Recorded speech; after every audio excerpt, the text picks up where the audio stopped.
he walked with Jesus. For 3 years, he saw miracles. He heard every teaching, and still, he betrayed him.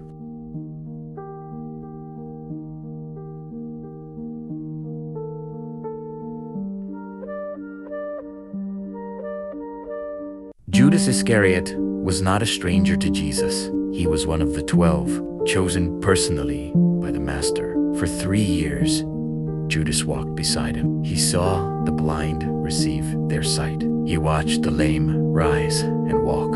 He even witnessed the dead come back to life.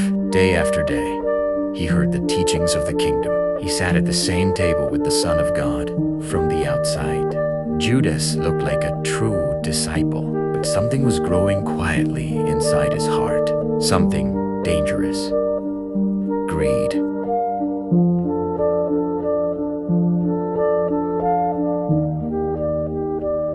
But Judas had a secret that the other disciples did not see. He was trusted with the money bag. He carried the funds for the group. But slowly, something began to change. The Gospel of John tells us something important. Not because he cared for the poor, but because he was a thief. And he used to take what was put in it. John 12:6.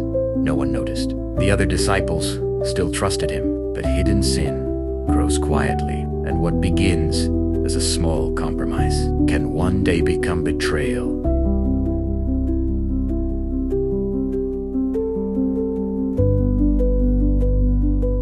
But hidden sin never stays hidden forever. What begins in secret eventually demands a decision. One night, Judas made his choice. He left the company of the disciples and walked into the city of Jerusalem. His destination was the temple.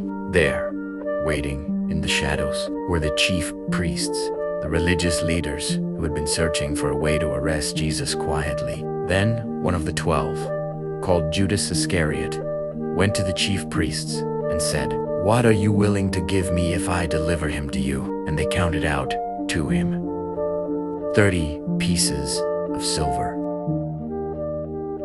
The night of betrayal finally came. After the Last Supper, Jesus went with his disciples to a quiet place called Gethsemane, a garden at the foot of the Mount of Olives. It was a place of prayer, a place of stillness. But that night, the silence would be broken. While Jesus prayed beneath the olive trees, a group of men approached through the darkness. Torches burned in the night. Soldiers moved carefully through the garden dot, and leading them was Judas, the disciple who had walked beside Jesus for 3 years, now guiding his enemies straight to him.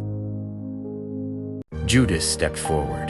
The torches flickered in the darkness. Soldiers waited behind him. Earlier that night, Judas had given them a signal. The one I kiss is the man. Now, the moment had come. He walked directly toward Jesus and said, "Greetings, Rabbi." Then Judas leaned forward and kissed him, a sign of friendship, a gesture of loyalty, turned into betrayal. In that moment, the soldiers moved in, and the quiet garden of prayer became the scene of an arrest. When Judas saw what had happened, something inside him broke.